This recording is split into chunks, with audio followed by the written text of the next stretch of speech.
ऋषि सनत कुमारों ने क्रोध में आकर माताओं को शाप तो दे दिया।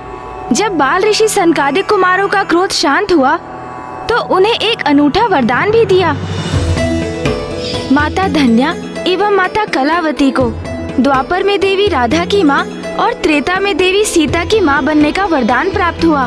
धन्यवाद ऋषिवर।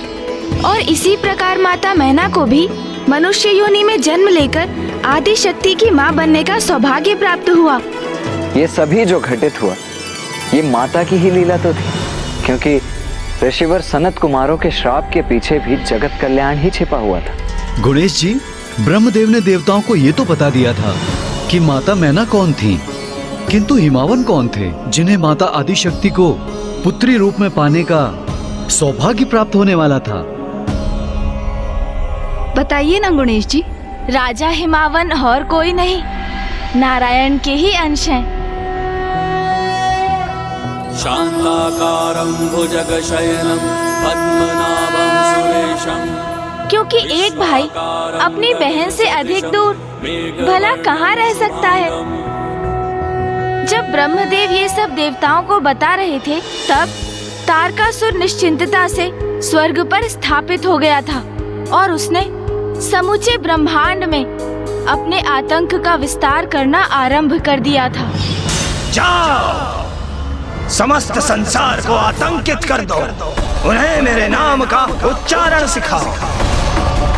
मेरा मंत्र ओम तारकासुराय नमः, इसी नाम की गूंज प्रत्येक स्थान पर सुनाई देनी चाहिए मुझे, और जो कोई ऐसा करने से अस्वीकार करे उसका अंत कर दो। और इस प्रकार अब माता आदि शक्ति का माता शैलपुत्री के रूप में जन्म लेने का समय आ चुका था। समय आ गया है। आप सभी माता आदि शक्ति का आह्वान कीजिए, उनसे प्रार्थना कीजिए कि वो पुनः पृथ्वी पर अवतरित हों। या देवी सर्वभूतेषु शक्तिरूपेण संस्थिता, नमस्तस्यै नमस्तस्यै नमस्तस्यै नमो नमः। या देवी सर्वभूतेषु शक्तिरूपेण संस्थिता। मैं आप सभी की प्रार्थना से प्रसन्न हूँ। माता, आपको तो ज्ञात है दुष्ट तारकासुर ने समस्त संसार को आतंकित कर रखा है, इसलिए आपका महादेव से पुनः विवाह होना अनिवार्य है।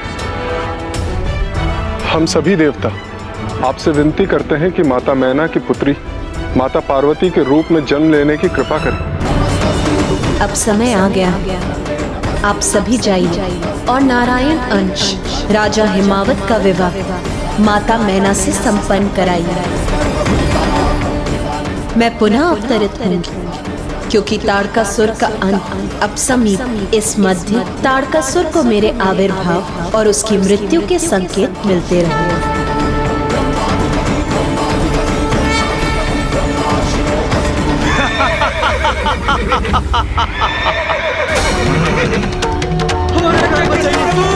इन्हें भी तो मेरे होने का आभास होना चाहिए। हमारे रक्षा कीजिए प्रभु, रक्षा कीजिए।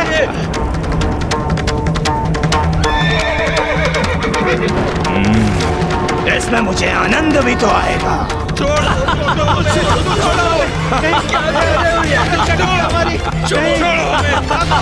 प्राणों की रक्षा करो अपनी।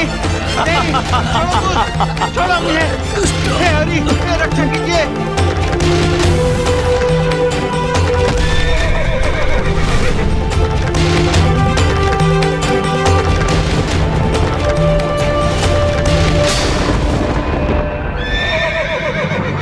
कौन है तू? हट जा मेरे मार्ग से, अन्यथा तू भी कुचला जाएगा।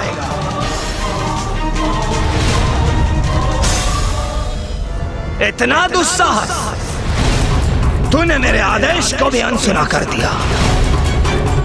मैं तुझे अपने रथ के नीचे कुचल देता हूं, तब तुम्हें मेरी शक्ति का भान होगा। चलो।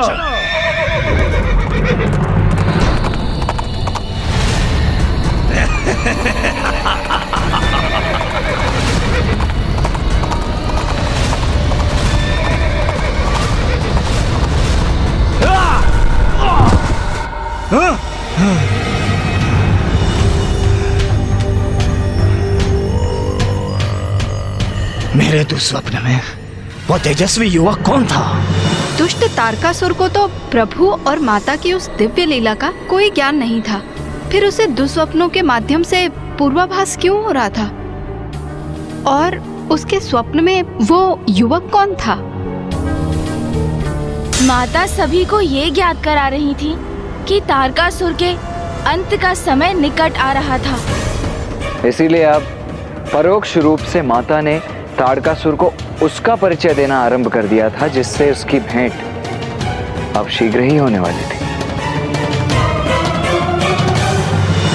और वो था उस दुष्ट का काट।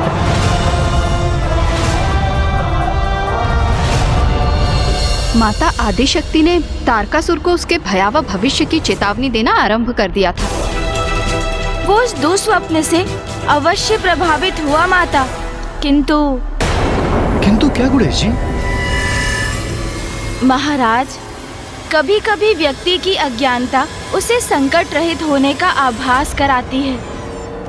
जैसे विशालकाय पक्षी शतुरमुर्ग पर जब भी कोई संकट छाता है तो वो सत्य को नकार कर अपना शीश मिट्टी में छिपा लेता है और सुरक्षित होने का भ्रम पाल लेता है। उसी प्रकार तारकासुर भी भ्रम उत्पन्न कर सभी चेतावनियों को नकार रहा था, किंतु सत्य को चाहे कितना भी नकार ले, वो सत्य ही रहता है। नाथ, क्या हुआ नाथ? आपने कोई दुस्वप्न देखा? दुस्वप्न? तारकासुर हूं मैं लावण्या, ये कभी मत भूलना। मुझे कोई दुस्वप्न नहीं आते, अपितु मैं अन्य सभी के लिए दुस्वप्न हूँ। स्वामी की निद्रा भंग क्यों हुई और वो इतने आवेशित क्यों हैं? ये राजभवन, इसमें अभी भी देवताओं की गंध आती है मुझे। अवश्य ही कोई माया छोड़ कर गए हैं वो पीछे, इसीलिए तो इतना अप्रिय है यह स्थान मुझे। वैसे भी किसी अन्य की वस्तु को अपनाना तारकासुर को शोभा नहीं देता, इसलिए मैं इस स्वर्ग में एक नवीन राजभवन का निर्माण करूंगा और यहाँ से देवताओं का प्रत्येक चिन्ह मिटा दूंगा।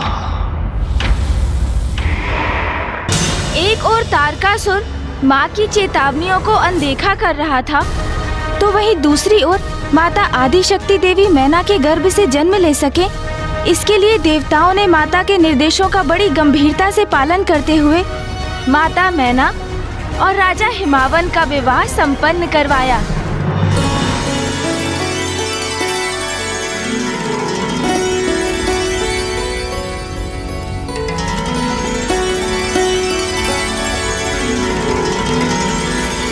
जहाँ माता मैना और हिमावन जी सुखमय दाम्पत्य जीवन व्यतीत करने लगे, वहीं तारकासुर देवताओं के प्रत्येक चिन्ह तक को मिटाने के लिए आतुर था।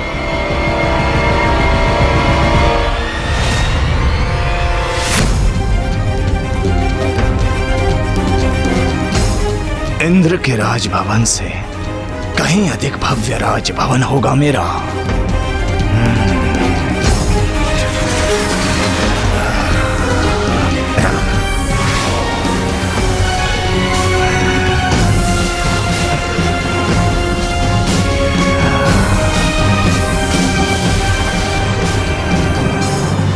देवताओं का राजभवन नहीं चाहिए मुझे, मैं स्वयं अपना नगर बसाऊंगा यहाँ,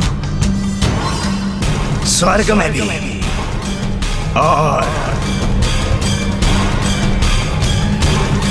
अन्य सभी लोकों में भी। उचित है, उचित है, सर्वथा उचित है। असुर तारकासुर की जय, असुर राज तारकासुर की जय।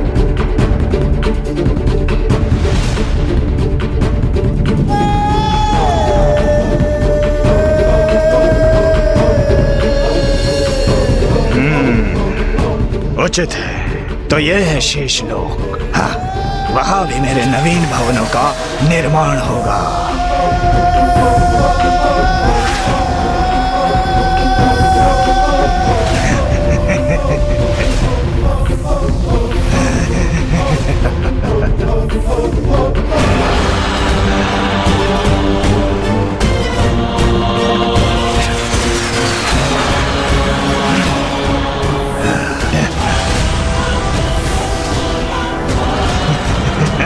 असुरराज तारकासुर की जय! असुरराज तारकासुर की जय! असुरराज तारकासुर की जय!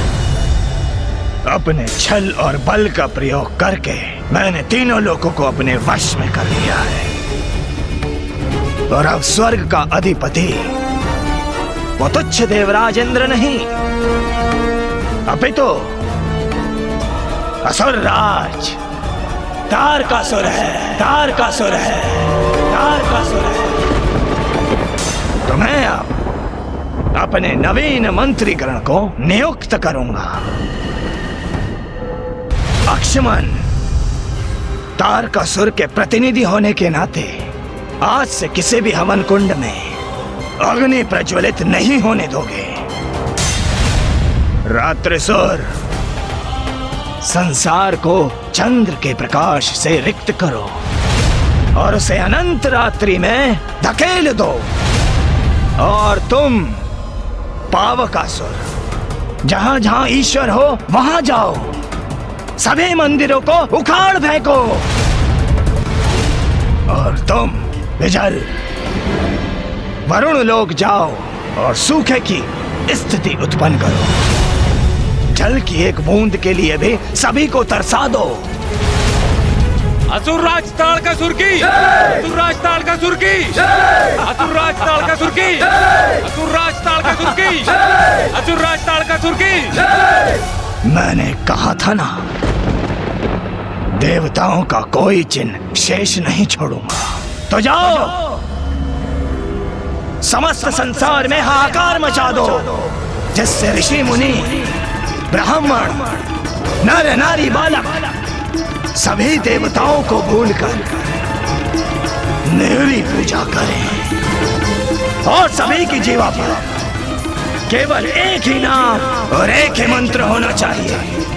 ओम तारकासुराय नमः, ओम तारकासुराय नमः, ओम तारकासुराय नमः।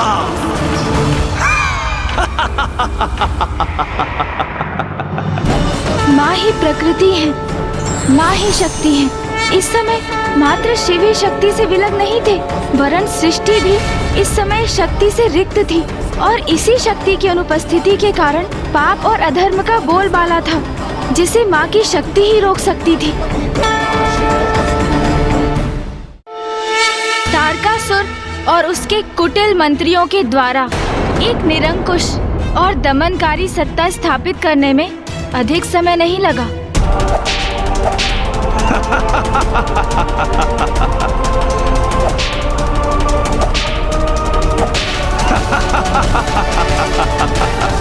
और जैसे जैसे समय बीतता गया, देवता और भी व्यग्र और अधीर होते गए। वो अवश्य माता मैना के संतान की प्रतीक्षा कर रहे थे, क्योंकि माता आदिशक्ति उन्हीं की पुत्री के रूप में प्रकट होने वाली थी। किंतु उसमें विलंब क्यों हो रहा था?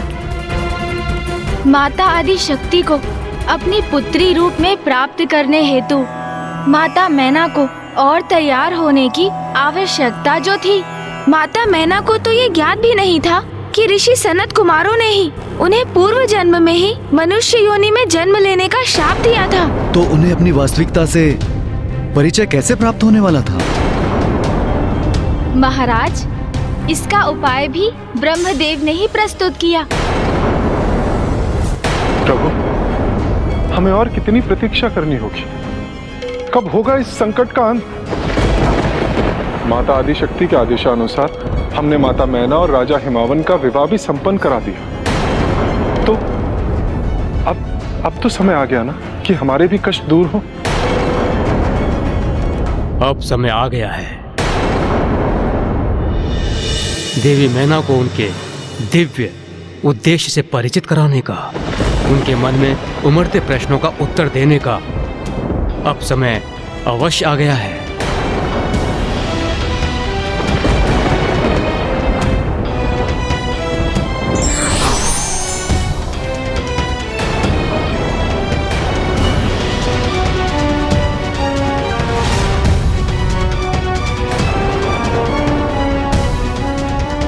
एक दिव्य ऋषि का रूप धारण कर ब्रह्मदेव राजा हिमावन के राजभवन में पहुंच गए।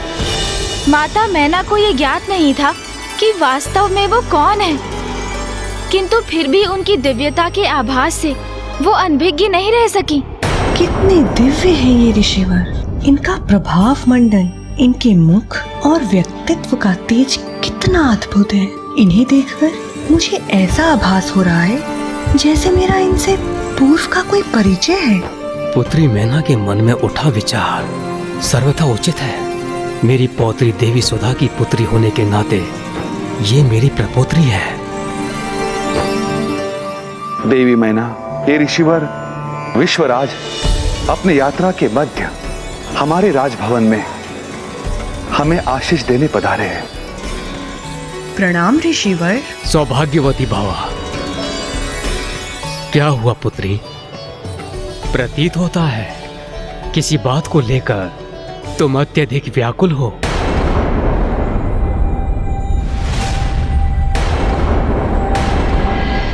ऋषिवर, मेरे मन में सदैव कुछ अस्पष्ट दृश्य उत्पन्न होकर मुझे उलझन में डाल देते हैं।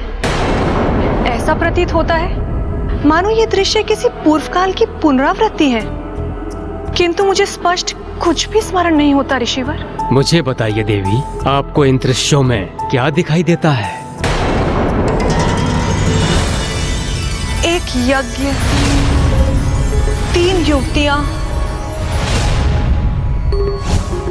यज्ञ वेदी पर स्थित 4 दिव्य प्रकाश पुंज, फिर वहां बाल ऋषियों का आगमन और फिर एक दिव्य लाल प्रकाश मुझे संकेत देकर स्वयं की ओर बुलाते हुए और प्रेरित करते हुए दिखाई देता है। और उसके उपरांत एक प्रबल इच्छा का आभास होता है मुझे। कैसी प्रबल इच्छा? एक पुत्री प्राप्त करने की इच्छा। इसमें व्याकुल होने का क्या कारण है? ऋषिवर, स्वयं माँ आदिशक्ति ही मेरी पुत्री बने, मेरे मन में ऐसी इच्छा जागृत होती है। देवी मैना, ये आप क्या कह रही है?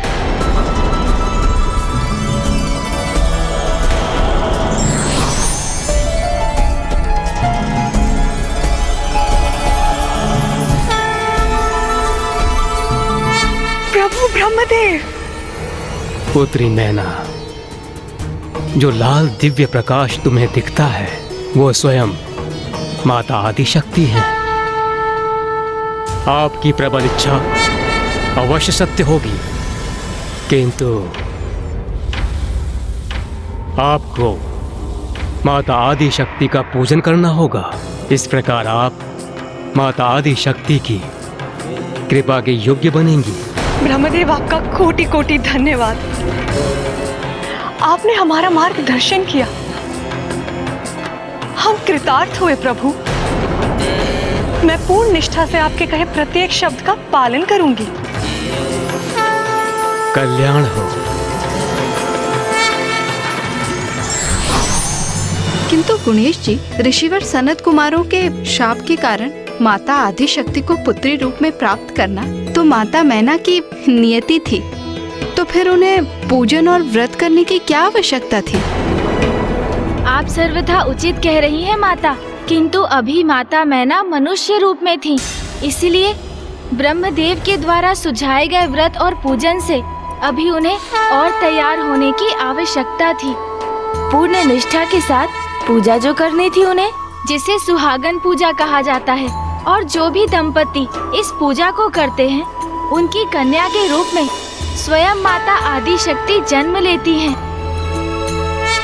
और माता मैना और राजा हिमावन ने पूर्ण निष्ठा से ये व्रत और पूजन आरंभ किया। जहाँ एक ओर माता मैना और राजा हिमावन माता आदिशक्ति की पूजा कर रहे थे, तो वहीं दूसरी ओर देवता और भी व्याकुल हो रहे थे, क्योंकि तारकासुर का आतंक निरंतर बढ़ता ही जा रहा था। ज्ञात नहीं कब माता आदिशक्ति जन्म लेकर अवतरित होगी। कहीं ऐसा ना हो कि ये दुष्ट संसार में पाप की पराकाष्ठा उत्पन्न करते। दिवस, मास और फिर वर्ष बीतते गए। किंतु माता मैना और हिमावन आदि शक्ति की ध्यान पूजा में ही लीन रहे। और फिर एक दिवस उनकी तप साधना से प्रसन्न होकर माता आदि शक्ति ने उन्हें दर्शन दिया।